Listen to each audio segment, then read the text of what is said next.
ഏറ്റവും സയന്റിഫിക്കലി ഏറ്റവും ഭൂമിക്ക് അനുയോജ്യമായ കമ്പോസ്റ്റിംഗ് ഏതാണെന്ന് ചോദിച്ചാൽ അത് വിൻഡ്രോ കമ്പോസ്റ്റിംഗ് ആണ്. കാരണം എയർ എപ്പോഴും എയറോബിക് ആയിരിക്കും. കമ്പോസ്റ്റിങ്ങിന്റെ ഒരു പ്രത്യേകത എന്ന് പറഞ്ഞാൽ അത് എയറോബിക്കലി മാത്രം നടക്കണമെന്നുള്ളതാണ്. അനേറോബിക്കലി ആകുമ്പോൾ, അതായത് എയർ ഇല്ലാതെ വരുന്ന സമയത്ത് അതിനകത്ത് മീഥേൻ എമിഷൻ ഉണ്ടാകും. ആ സ്ഥലത്ത് തന്നെ നമ്മളൊരു വേസ്റ്റ് ഇങ്ങനെ ഡംപ് ചെയ്തിരിക്കുമ്പോൾ ആ സാധനം അവിടെ കിടന്നു കഴിഞ്ഞാൽ നമുക്കറിയാം, ഒരു സാധനം കുറച്ച് കഴിയുമ്പോൾ അഴുകി അത് ഒട്ടാൻ തുടങ്ങും.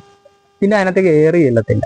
എയർ ചെന്നില്ല എന്നുണ്ടെങ്കിൽ അവിടെ നിന്നിട്ട് വേറൊരു പ്രോസസ്സ് ആരംഭിക്കും. അത് മീഥേൻ എമിഷൻ എന്ന് പറയുന്ന പ്രോസസ്സ് ആരംഭിക്കും. ആ പ്രോസസ്സ് വരുമ്പോഴാണ് ശരിക്കും അന്തരീക്ഷം മലിനമാകും. അതിനൊപ്പം തന്നെ നൈട്രിഫിക്കേഷൻ എന്ന് പറയുന്ന ഒരു പ്രോസസ്സ് ആരംഭിക്കും. അതായത് നമുക്ക് അതിനകത്തേക്ക് വെള്ളം ചെന്ന് കഴിയുമ്പോൾ ഈ സാധനത്തിനകത്ത് നൈട്രജൻ എന്ന് പറയുന്ന നൈട്രസ് ഓക്സൈഡ് ആയിട്ട് ഈ സാധനം പുറത്തു വരികയും നമ്മുടെ ജലാശയങ്ങൾ ഉൾപ്പെടെ മലിനമാവുകയും ചെയ്യും. ജലാശയം മലിനമാകുന്നത് ശരിക്കും നമ്മൾ അറിയില്ല, പക്ഷെ അതിന്റെ ആഫ്റ്റർ എഫക്റ്റ് ആണ് നമുക്ക് ക്യാൻസർ എന്ന് പറയുന്ന രൂപത്തിൽ വളരെ വേഗം സ്പ്രെഡ് ആകുന്നത്. പെട്ടെന്ന് വെള്ളം ചീത്തയാകുന്നതിന്റെ പ്രധാനപ്പെട്ട കേസ് നമ്മുടെ ഈ വേസ്റ്റുകളെ കൊണ്ടുപോയി നമ്മൾ തോടുകളിലോ അല്ലെങ്കിൽ എവിടെയൊക്കെ ഡംപ് ചെയ്ത് നമ്മൾ നിറച്ചു കഴിയുമ്പോൾ അതിന്റെ തൊട്ടടുത്തുള്ള, അതായത് ഒരുപാട് അനുഭവങ്ങൾ നമ്മുടെ ഇവിടെ തന്നെ. ഇപ്പൊ ഒരുപാട് ആൾക്കാർ വലിയ ബൾക്കായിട്ട് വേസ്റ്റ് എടുക്കുന്ന ആൾക്കാർ നമ്മുടെ അടുക്കെ വരുന്നുണ്ട്. കാരണം അവർ കൊണ്ടുപോയി ഡംപ് ചെയ്ത സ്ഥലങ്ങളുടെ ചുറ്റുവട്ടത്തെ വെള്ളങ്ങൾ ഇപ്പൊ ഉപയോഗിക്കാൻ പറ്റുന്നില്ല.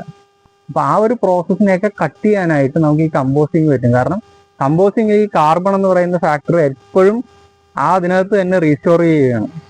ഒരു 20 മുതൽ 40% കാർബണിനെ ഓർഗാനിക് കാർബൺ ആയിട്ട് എപ്പോഴും ഇതിനകത്ത് ഈ വളത്തിനകത്ത് സ്റ്റോർ ചെയ്യുക. അപ്പൊ അത്രയും കാർബൺ എമിഷൻ അവിടെ തടയുന്നുണ്ട്.